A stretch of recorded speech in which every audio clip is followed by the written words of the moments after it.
5 things to look for when you're buying your first house to flip, or maybe your second one. The first one is obviously location. And you need to go deep. You need to really realize how patchy some neighborhoods can be and understand that is buying a house on your street actually desirable, or are you trying to group your street in a neighborhood but it's really not in that neighborhood? Number two is how you're getting the deal.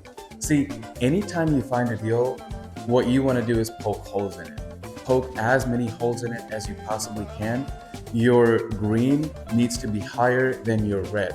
The positive things about the deal you buy need to be higher than the negative things. There's always going to be something that is not going to be great about the property you buy. So as long as your green is higher than your red, buy that property. And never buy a property from someone who only talks about the good. Any wholesaler, any agent, anyone that's trying to sell you something, they're making money. So they need to be cautious of your investment. And number three, don't get emotional. Anytime you find something, gather more and more and more information and make a decision based on that information. Don't make a decision based on your emotion. If you feel too overwhelmed, you're not going to do something. And if you feel too excited, you end up buying something that you really should not be buying.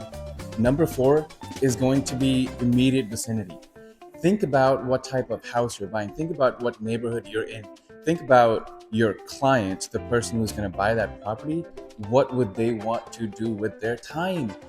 Don't buy something next to tons of commercial property. Buy property that's next to restaurants, breweries, coffee shops, parks. Those things are way more important than we normally tend to think. And these have come to me from experience and learning from other people that do the same thing. Number five, zoning classifications. If you are in a big city, if you work with properties that might be historic, you really need to know what you can and cannot do with the property. Sometimes the historic zoning will work in your favor, but other times the historic zoning may not work in your favor.